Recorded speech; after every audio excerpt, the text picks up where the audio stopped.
Salut la compagnie, c'est Jules Melon et aujourd'hui dans l'Impro Ciné Critique, je poursuis mon cycle Halloween avec un film de Jean-Pierre Mocky. Ce qui pourrait paraître étonnant, mais il y a 2 ans j'avais fait, à cette même occasion, une petite bafouille sur son Litan, sorti en 1982, et à l'époque j'avais dit que c'était probablement sa seule incursion fantastique dans sa carrière. Eh ben, pas tout à fait, parce que l'œuvre dont il va être question aujourd'hui, La Cité de l'Indicible Peur, ou dans son titre original, assez étonnant, La Grande Frousse.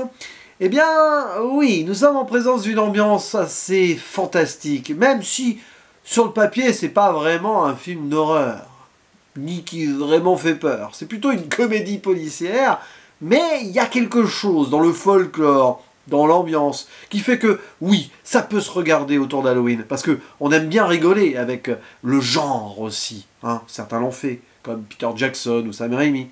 Surtout Peter Jackson avec Brain Dead, j'ai ça en tête.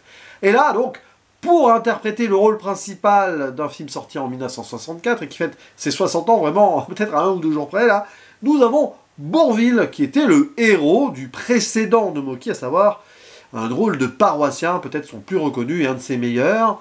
J'en ai pas parlé sur la chaîne, hein. J'ai aussi évoqué À mort l'arbitre il y a quelques années, mais alors pas du tout pendant Halloween. Mocky, c'est vraiment un personnage à part dans le cinéma français. Et donc, autour de Bourvil, nous avons d'autres acteurs, actrices qu'il a fait jouer avant, notamment sa compagne de l'époque, Véronique Nordet. Il y a aussi Francis Blanche, Jacques Dufilot, Raymond Rouleau qui joue le maire. J'en oublié. Je vais forcément en oublier, mais c'est pas grave. Jean Poiret, il faut pas l'oublier lui, qui est un peu le flic local, là, avec plus ou moins toutes et tous des tics ou des rôles particuliers, pour une histoire rocambolesque. On n'est pas loin du burlesque et de l'absurde, qui mélange donc plusieurs styles.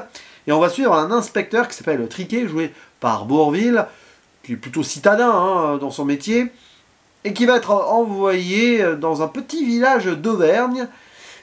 Et le nom, ça ne s'invente pas, c'est Barge. Ah, c'est vraiment un village de Barge, quoi. Alors ça a été tourné à Salaire, dans le Cantal, donc voilà, mais ici c'est une contrée qui n'existe pas en vrai.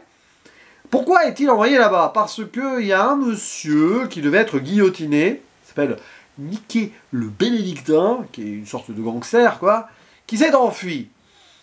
Parce qu'au moment où il devait être décapité, la guillotine est tombée en panne. Enfin, elle est tombée en panne. Elle n'a pas fonctionné pour lui, elle a fonctionné pour son bourreau.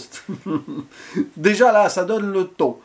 Et on va quand même envoyer Triquet avec un autre inspecteur, là, enquêter dans la campagne, parce que c'est un petit peu le protégé. Alors c'est un flic naïf et pas très doué, mais c'est le neveu de l'inspecteur ou commissaire. Enfin bon, voilà, une famille de flics, ils sont tous flics dans la famille. Des petites scènes post-génériques là-dessus qui volent des tours. Dans la version remontée par Mocky, et ressortie en DVD par la suite, et qui s'appelle bien La Cité de l'Indicible Peur, parce que la grosse rousse, il a un petit peu pas été content quand on a nommé ce film ainsi. Il a repris le contrôle après coup, en fait. Intéressant. Et je n'ai pas dit quelque chose d'important. Ça va partir dans tous les sens ici à l'image du film. C'est adapté d'un roman d'un auteur belge qui versait dans le fantastique, Jean Ray. Voilà. Et je crois que l'histoire se passait en Écosse, et là il a été délocalisé, Mocky, ceci, dans la campagne française. Et donc, revenons au synopsis. Promis, après j'essaye d'arrêter les digressions, les diversions. Eh bien, l'inspecteur Triquet alias Bourvil va tomber donc sur place face à des gens qui ont peur, non pas du gangster qui se serait réfugié chez eux, mais d'une bête, la barjasque. Et là, je prends presque l'accent du Sud, pardon, parce que la barjasque, c'est une référence à la Tarasque de Tarascon. Tartarène de Tarascon, Alphonse Daudet, c'est près de chez moi, hein. J'ai lu les bouquins, j'ai même vu le film de 1934. Bon, probablement ici aussi en lien avec la bête du Gévaudan, tout ce que vous voulez. Donc, un mythe local, une légende que personne n'a vue, mais tout le monde en a peur.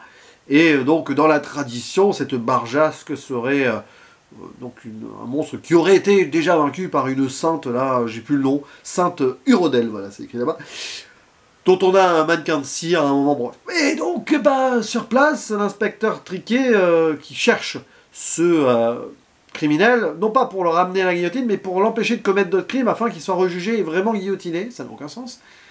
Eh bien, il va jamais pouvoir vraiment faire son enquête normalement, puisqu'il va être face donc à cette peur locale et à des personnalités très étranges, qui ont peut-être d'autres idées, et des meurtres aussi qui vont être commis. Donc il va tour à tour rencontrer donc le flic local joué par Jean Poiret, un brigadier qui a un petit tic là, il fait comme ça à chaque fois qu'il parle, le maire qui lui aussi a ce tic, puisqu'à la fin de chaque phrase il dit quoi, donc des fois ça fait quoi. Bref, plein de choses. La secrétaire du maire aussi, il y a peut-être une histoire d'amour qui pourrait se développer. L'employé du maire, voilà, joué par Jean-Louis Barrault, enfin, plein de choses. Et ben, ça va partir vraiment en vrille, d'une certaine manière. Est-ce que cette bête existe? Ne serait-ce que dans son atmosphère et sa mention, ça mérite du coup qu'on en parle autour d'Halloween. Et c'est vraiment très très bien. Parce que là, Jean-Pierre Mocky réalise quelque chose d'extraordinaire avec ce film. C'est qu'il arrive parfaitement à jongler et à mélanger tous ces genres-là. Ça part clairement comme une comédie absolue avec ce flic-là. Une chanson un peu ridicule qui est composée, je crois, par... Je vais retrouver son nom. Gérard Calvi, mais chantée par René-Louis Laforgue, qui a un rôle de boucher d'ailleurs dans le film, en chansonnier également. Et là, l'inspecteur machin, enfin bon bref, on voit que c'est n'importe quoi, et puis lui, limite, il marche en cadence par rapport à ce générique-là, en sautillant. Il est très naïf, mais on a envie d'avoir une empathie pour lui. Donc, très vite, voilà, avec cette histoire de guillotine qui fonctionne pas, enfin, qui fonctionne trop tard, et l'idée que, donc, il va partir dans ce village pour retrouver, et là je cite, un ivrogne frileux, chauve ou portant une perruque, détestant le cassoulet. C'est une histoire de cassoulet aussi au moment où on récupère le gars qui se fait arrêter avant qu'il soit tentative de guillotiner quand même. Bon, et ben derrière, après ça déroule. Et alors c'est dans l'écriture que c'est aussi extraordinaire. Le montage, l'enchaînement des situations, les dialogues, coécrits par Raymond Queneau, qui était un ami de Jean-Pierre Mocky, qui n'avait pas aimé la version originale d'ailleurs, hein. Mais Mocky, heureusement, a pu la retoucher des années après.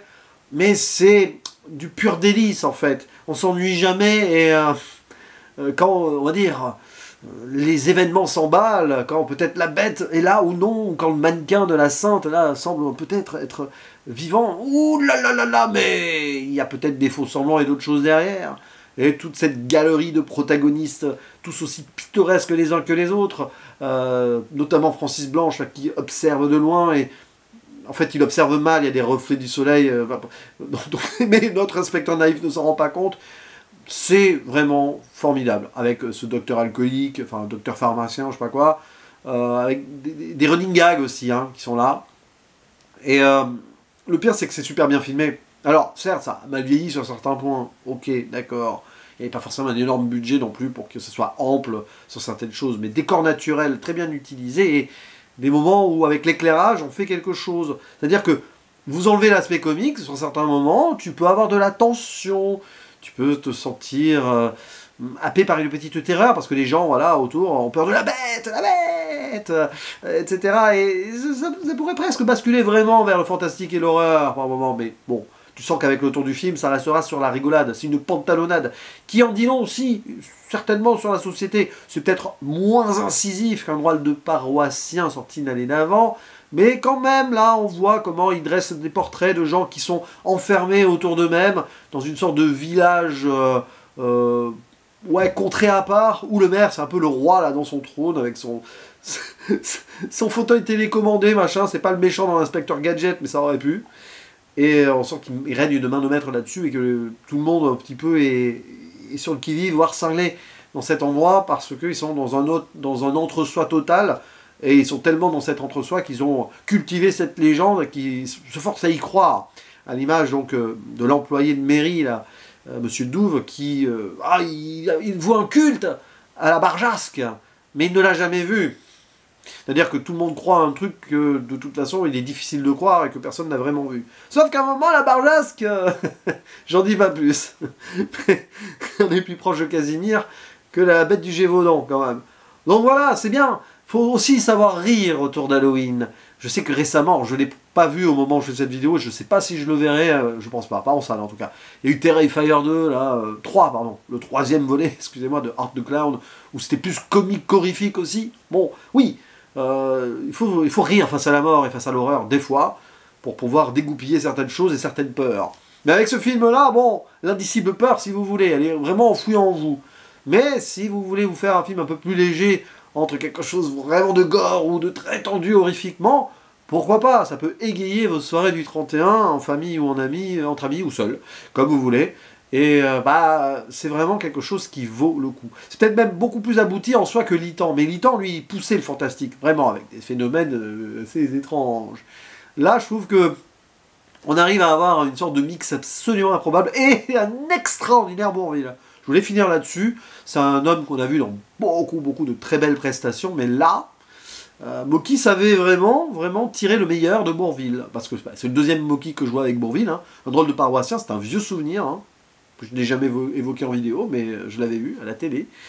Et il m'avait marqué aussi. Peut-être plus là que dans d'autres films, notamment avec De Funès, comme quoi, hein, et ben c'est superbe, parce qu'il joue à la fois la naïveté, et t'as envie de croire en lui quand même, et il est comique en plus.